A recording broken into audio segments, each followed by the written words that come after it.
Yeah. Does it paint it? No, it can't. It's a robot. Oh, really?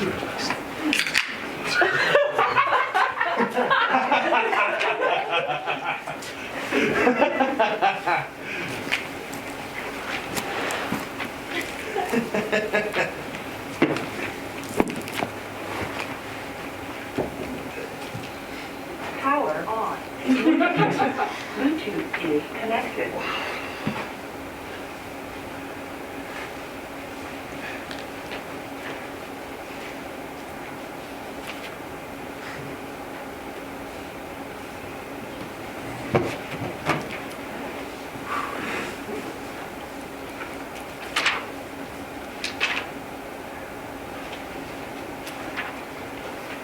Once upon a time, long, long ago, in a realm called the Midwestern United States, a group of friends gathered together to forever alter the history of gaming. It wasn't their intent to do so. They were merely tired of reading tales about worlds of magic, monsters, and adventure. They wanted to play in those worlds rather than observe them. Dungeons and Dragons sparked a thriving global phenomenon. To play D&D and to play it well, what you need are two things. The first being friends, with whom you can share the game.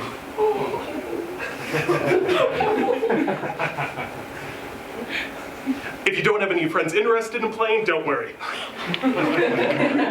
The second thing you need is a lively imagination. Or, more importantly, the willingness to use whatever imagination you have.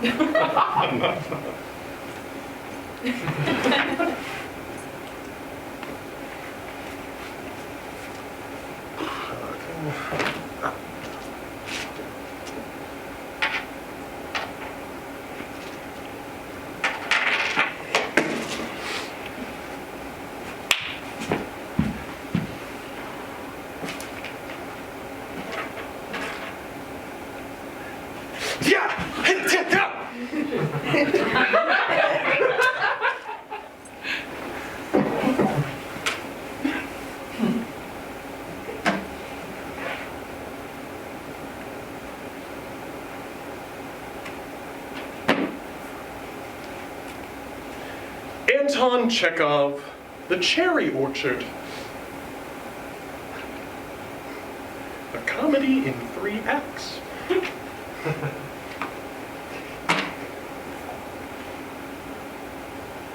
Anton Chekhov, The Cherry Orchard. Anton Chekhov, The Cherry Orchard. The Cherry Orchard, Anton Chekhov. Ooh, the plays of Chekhov. 5 Chekhov plays. Chekhov! Use whatever imagination you have. Chekhov. Chekhov.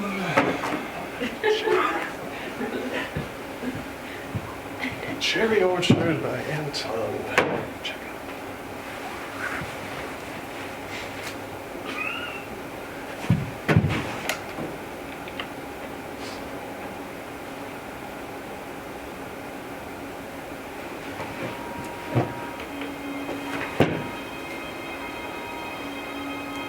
On the planet of Eberron, on the continent of Corvair, we find ourselves in a town called Cherry Orchard. Now, Cherry Orchard is a plantation town, and they have a long history with the House Ranyevskaya. They're the family that run the plantation on the town and live in this large, ornate house on the estate. We find ourselves in a room in this mansion, a room which is still known as the nursery. It has these large, ornate windows that overlooks a ring of 12 cherry trees. Oh, they're in full bloom right now. They always seem to be. And sitting alone in this room is Lubov, better known as Madame Ranyevskaya. Now, Lubov is in a regal dress, and white satin gloves, and she looks rather lovely. She always does, and she loves when people point it out to her. She comes up to the nursery often just to gaze out at the cherry trees. She hears a door open behind her, the entrance to the nursery. She doesn't look to see who it is. Only a few people ever come up to visit her. It's not her daughter Anya. It's not her brother Gaev. It's not their Warforged servant Furs. Fierce? It's not their Warforged servant Furs. And it's not her son Grisha either. Because Grisha passed away about a year ago fighting in the last war, a civil war that overtook the continent of Corvair. A woman walks in, sits down beside Lubov. This is Varya Ranyevskaya, Lubov's adopted daughter. Varya looks out at the cherry trees and doesn't enjoy them as much as her mother. She wears a red suit and has her hair tied back in a low bun.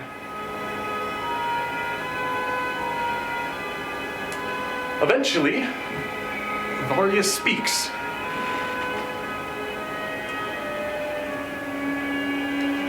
How are your nightmares, Mother? Well, they're not getting much better, I'm afraid. They're about your brother. You know it's hard for me to think about Grisha and Anya in that way. I know, but I hope that one day you'll think fondly of them. I never said I didn't think fondly of them. Of course, they just never seemed like family.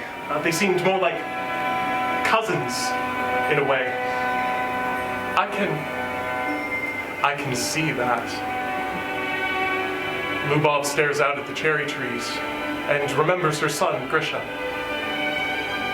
And there's one tree out in the orchard. It's far bigger and far taller, far broader than any of the other trees in the orchard. Full bloom like the other ones, but not just the pink of cherry, but black and purple flowers as well. And whenever Lubov looks at this tree and remembers her son Grisha, she feels a pain in her heart. What Lubov doesn't understand is this isn't actually a pain in her heart, and it's actually her dragon mark. The House Ranyevskaya dragon mark, a family birthmark of sorts. And it's there. It stings. And whenever this happens, her mind starts to cloud and she hears whispers that come to her in tones of pink and purple and black like the flowers in the orchard. And whenever this happens, she can't take it and she starts hitting herself right in the chest. And Varya grabs her shoulders. Mother, stop! You can't let this take control of you. This is why I came here. No, please, Mother. Lubov could barely hear her over the sounds of whispers getting louder and louder and more violent in her head. Mother, we have to go. We have to get away from here.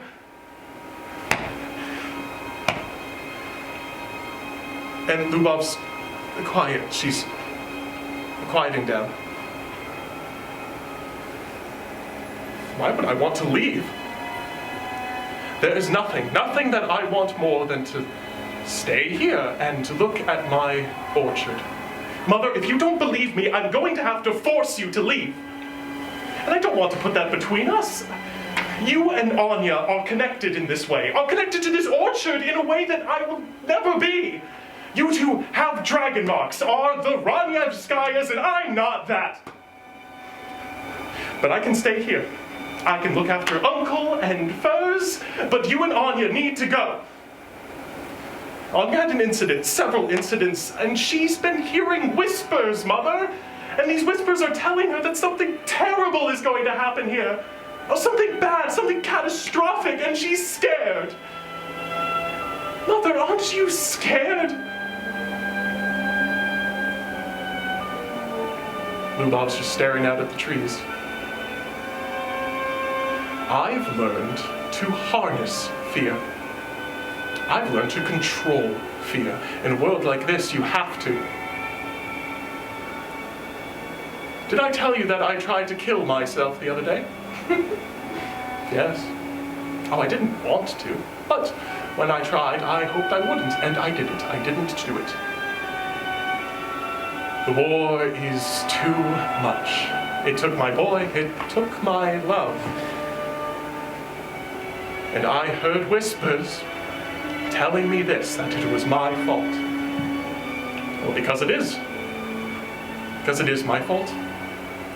There's no arguing against that, and you know, when someone tells you something you can't argue against, you just have to let go. Especially when it comes from your own heart. Varya has tears just boiling in her eyes. And she grabs her mother's hand. Mother, I love you. I love you so much that this kills me. You have to forget about Cherry Orchard. Please, Mother, please forget. Please forget. And Lubov grabs her hand, fighting the voices that are churning inside her head.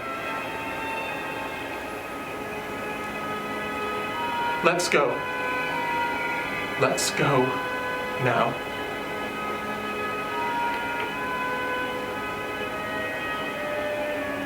Yes!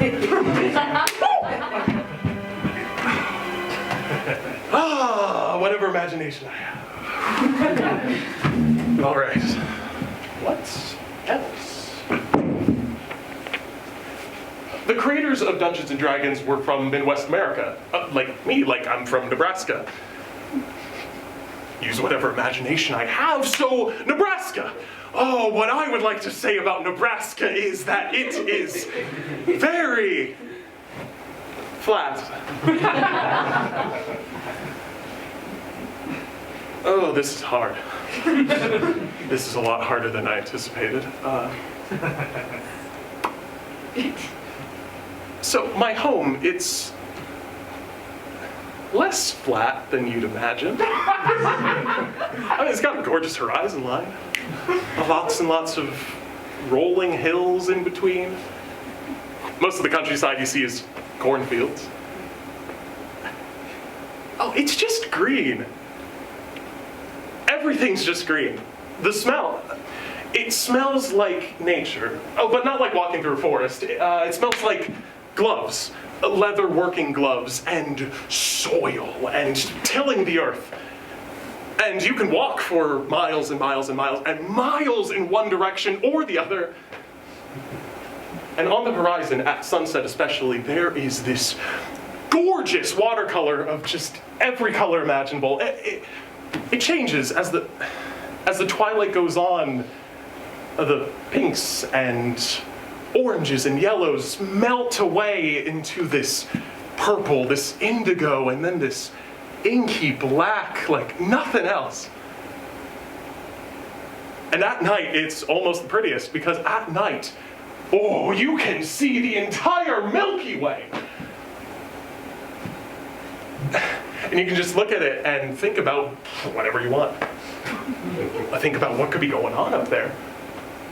Or look at the horizon and be like, what is going on over there? Or what would happen if I was really small and could walk around the cornfields or the creek or even my own backyard. And I can walk around there and just pretend. And what I appreciate is like, pick up a stick. Pretend it's a sword. Go and hit people around with it. Or pretend to cast spells. There's something magical about it.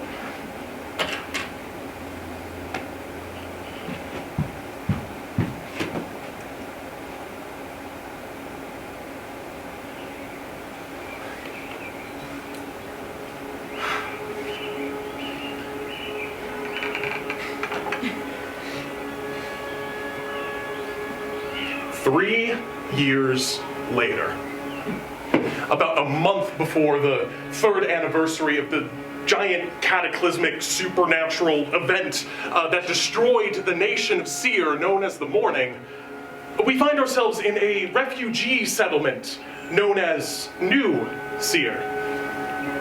Lubov and Anya had done as Varya wished, and they successfully escaped from the Morning, off to the fanciful nation of Onder. Basically France. With the knowledge that Varya had about the incoming cataclysm, she successfully rounded up the rest of the family and their associates too, and escaped from Mornland to establish this settlement. Varya built a small mansion for the family to live in, and once that was finished, she invited Lubov and Anya to rejoin everyone. Today, we find ourselves in Varya's office on the second floor of the mansion. Varya's got a nice desk, some windows overlooking pastures, and lots and lots and lots of notes. And a map of Sharn, the infamous city of towers. Oh, Varya's just sitting at her desk, scratching her head. And she has this overly serious expression that she always seems to have these days. And then her sister, Anya Ranyevskaya, walks in. Anya is in a lovely dress of red and green, the House Ranyevskaya colors.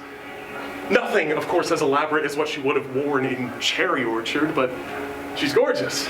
She has golden blonde hair just waving down behind her back, perfectly showing off her House Ranyevskaya dragon mark on her neck.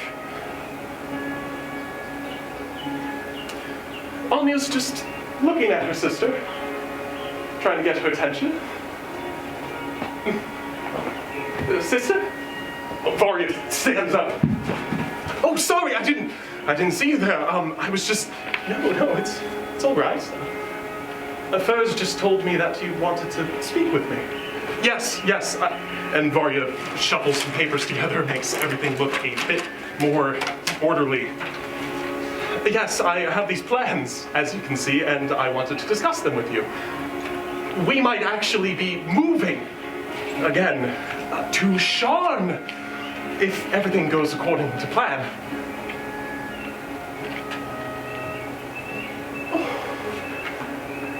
Sharn! Sharn is so big, so lively. Oh, are you sure we're ready for that? Oh, I've gotten rather fond of this new mansion that you built for us, and our mother, your mother. But hold on, Anya. It's a rather serious ask that I have of you when you get to Sharn. It's only something that you and Mother, our mother, could do. And Varya gets a chair for Anya. And Anya sits. Anya, I'm aware that your dragon mark gives you certain abilities.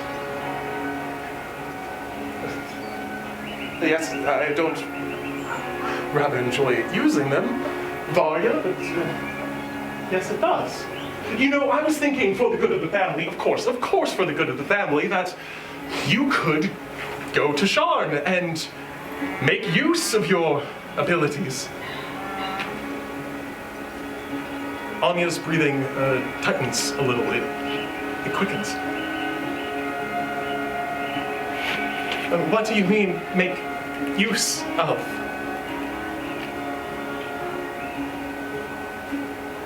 Do you want me to go to Sharn and use my powers against people? Oh, Varya, I can't do that. No, I would never. Yes, but hold on, Anya, hold on. And Anya's just breaking down. She's hyperventilating. Anya, I know you don't want to use your powers, but for the good of the family, Anya, it's always been Mother's dream to make the House Ranyevskaya an official dragon-marked House of Corvair. and I have a plan on how to do that. I want you to go to Sharn on the day of mourning. It's coming up in a month now, the anniversary of when the morning destroyed our home. And in Sharn, there will be a meeting of the 12 dragon-marked houses of Corvair. And I want you to go to that meeting and make a case on why we should be the next dragon-marked house. And if they don't agree, I would request, Anya, that you use your powers to persuade them. Forcefully. So you want me to go and kill all those people? Varya, you can't ask that of me. I know I can't ask that of you, but I am asking that of you. What would Mother think if she knew her only 2 daughters were...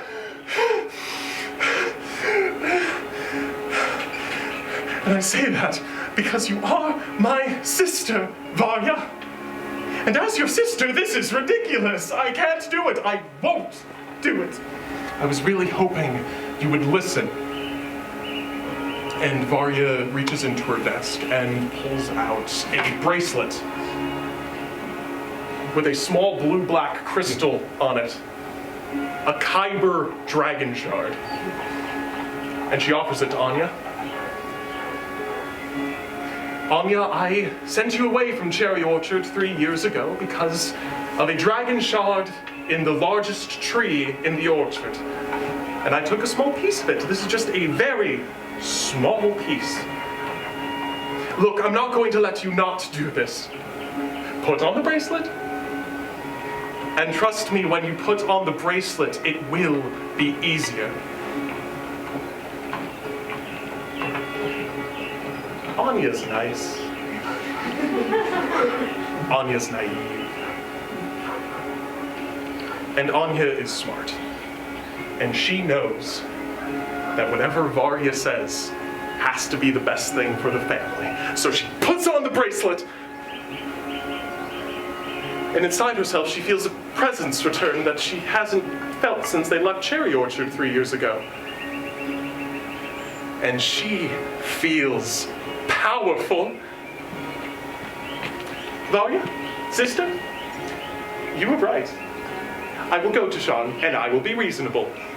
And I will be so reasonable until I cannot be anymore. You won't tell Mother. I won't tell Mother. And Varya brings her in for a giant hug. Oh, thank you, Anya, thank you.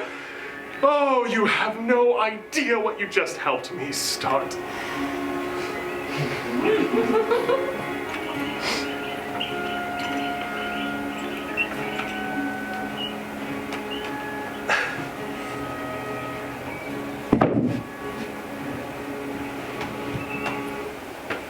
You know, I have a brother, but a lot of the time I would just sit and play by myself.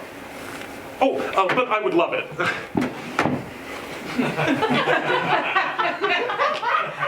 I would love it. I would walk around the cornfield. I would pretend like I had just, wandered through a maze on an alien planet. An apocalypse! And I was always the hero. I was always the hero. I was always the one who,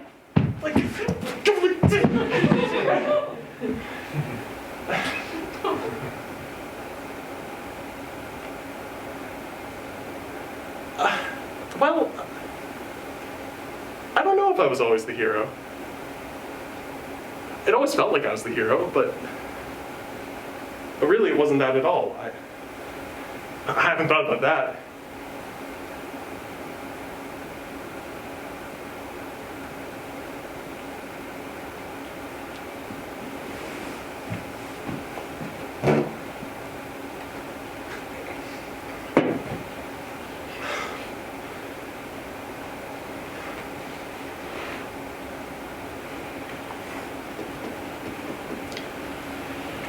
About a month later, the day after the 3rd anniversary of the Day of Mourning, Varya is on her way to Sharn. She received word of Anya's successful diplomatic negotiation and execution of the leaders of the 12 dragon-marked houses. Before continuing to Sharn, Varya makes a pit stop in Rote, the capital of the Brayland Kingdom. She finds herself in a dingy alley behind a Golden Dragon Inn. She's there to meet with an old friend of the House Ranyevskaya, Mr. Yermolai Lopakin. Lopakin is a large man with a round face and a perfectly tailored blue suit. Lopakin looks at Varya with regret. Oh, Varya looks at him with feigned apathy.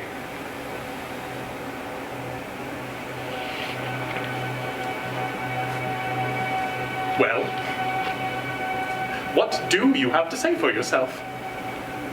Lopakin holds out his hands. I really have no way of answering that, Varya. I mean, my God, we haven't seen each other since the morning. I had no idea where you might have been or what you and your family were doing. And I, your mother, as near and dear to my heart as she is, I know she doesn't have the capacity to lead all this. And I know you rushed her on out of Cherry Orchard as soon as you could. And after that, the morning, that is what I have to say for myself, Varya. I am positively flustered. You know, it doesn't seem right. What are you and your family planning? You asked me here today for a reason. Why? And Varya wrings her hands. Well, it was a distraction, to put it simply. I knew where you were headed. I knew what your intentions were. You were leaving Sharn not to meet with me, but you were on your way to an auction. Lopakin says nothing. In Stars Lasker, there's an auction that's going to happen, and the grand prize is a deed for a certain plot of land. Isn't that right? Lopakin says nothing. After all this time, that's what your plan was. To buy the deed to Cherry Orchard, which has a map to Cherry Orchard, which is the only way to get to Cherry Orchard. Am I right, Yermolai? Lopakin hangs his head. You are as smart as you have ever been, Varya. It's a shame, really. Yes, it is a shame, yes. Oh, but I had no part in this, it was all you. Oh, you know what you could have done to avoid this. You know what you should have done. Lopakin takes a step back.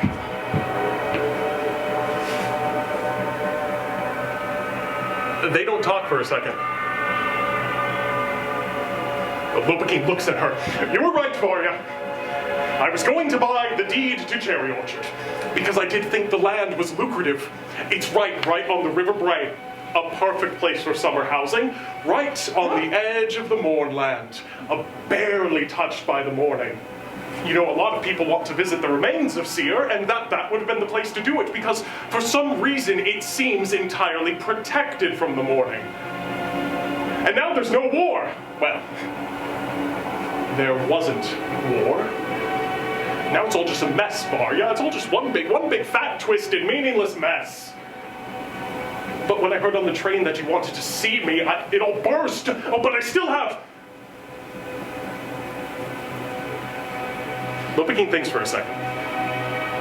And specifically what Lopakin is thinking about is whether or not he should tell Varya that he does have a group of people on their way to that auction to buy the deed to Cherry Orchard. A party of adventurers, a fairy, a gnome, and a Warforged. And he thinks hard about this, because if he tells her about these adventurers, then she might finally start to trust him again. Oh, but if he doesn't, then he finally could be the owner of Cherry Orchard.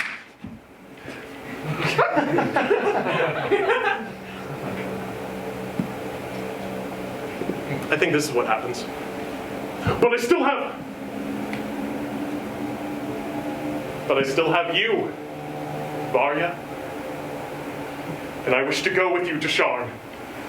That wasn't... What? I wish to go with you. I wish to fight for the House Ranyevskaya. Varya cocks her head.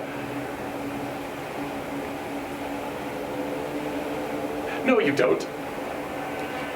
All you've ever thought about is how to escape from the House Ranyevskaya, and how to get rich, and how to get away from me. That is all you ever think about. Yermalai Lopakin, the little boy who lived on our farm, who worked the farm, whose parents had worked the farm, whose grandparents had worked the farm, who loved Seer. The little boy who loved Seer so much that he left. He left because he knew that the House Ranyevskaya was not a place for him. We are this close to becoming rulers of this entire continent, Corvair, with the power that Anya has, the power that Anya and Peter, Eberron willing that they have children, will be passed on. And we will rule everything! And the reason I'm telling you all this is because I know you don't care. And you never have. And the reason I asked you here today is so that I could finally tell you that you don't fucking matter to me. Lopakin turns around and sees two House Ranyevskaya guards. And he offers his hands to Varya. Things could have been different. Varya looks at him. No, they couldn't have.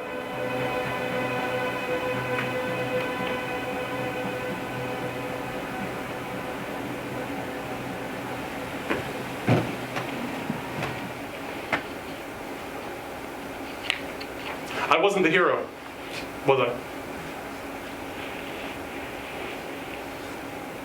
But a lot of the time, I wasn't even a character. Like, I had my, Lego guys, and they were the characters. Or my Thomas the Tank Engine toys, they were the characters. I was just the one telling stories. I never really was a character.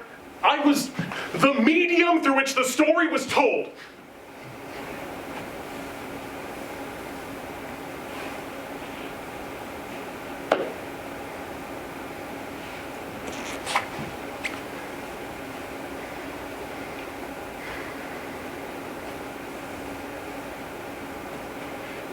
I'm not the hero.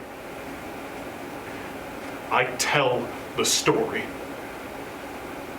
Varya was desperate. Varya tracked down the adventurers, the fairy, the gnome, and the Warforged, and together with the deed in hand, they traveled all the way across the Morn land, all the way to Cherry Orchard. In Cherry Orchard, Varya got exactly what she wanted. The Dragon Shard Crystal, in the largest tree in the orchard that contains a fragment of the soul of Raktul Kesh, an ancient evil overlord of Eberron.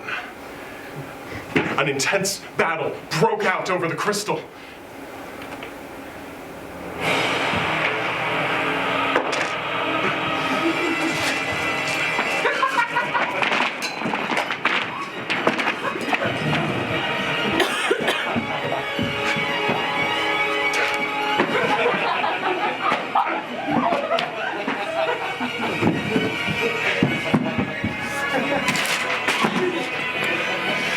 Stands in the husk remnants of the largest tree in the orchard and holds the crystal to the sky. I'm taking this to Sean, and I'm giving it to my sister, and she will become the new bearer of this piece of Raktul Kesh's soul, and we will threaten everybody until they bow down before me and the House Ranyevskaya, and we enter combat. First, Fairy. is going to cast Sleep on Varya. It succeeds and Varya flops to the ground.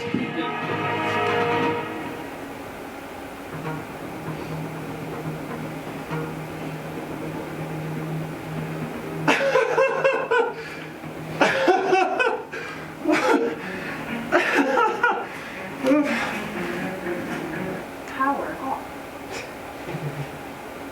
I don't like the way you're playing this game anymore. Xander. May I call you Xander? Xander. You are a small, pale, pathetic boy from, oh, what was it called? Nebraska? I think you've forgotten who I am. I saved my mother. Because of me, Anya killed the 12. And I got revenge on my former lover, whose name is actually pronounced Lopakin. And I won. And what have you been doing? Have you been living or just playing your game? Because I think you're scared. I think you're scared to do what you want to do. I mean, you have all these dice. So many notes. Oh, all the maps. Oh, you know all of these rules. So why don't you use them? Why don't you choose? Oh, I'm on the ground. I'm asleep, so why don't you use some of these dice and kill me if you want to? What happens next? Decide!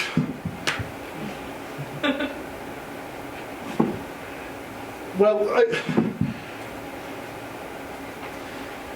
okay, Varya.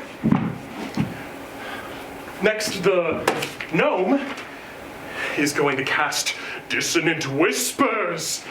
But you're asleep, which means you fail your wisdom saving throw automatically. So that is 3d6 damage.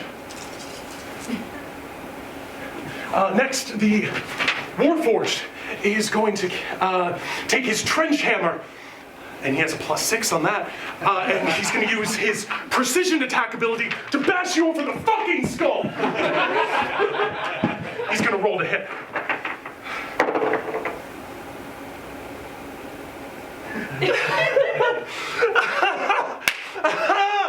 He got a natural 20. A critical hit. Maximum damage.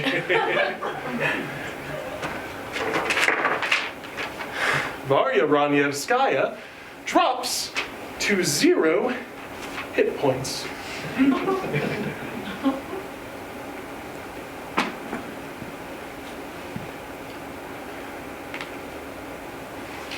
So, that's the way the story goes!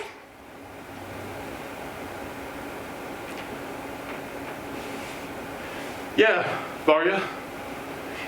That's the way the story goes. And Varya Ranyevskaya dies.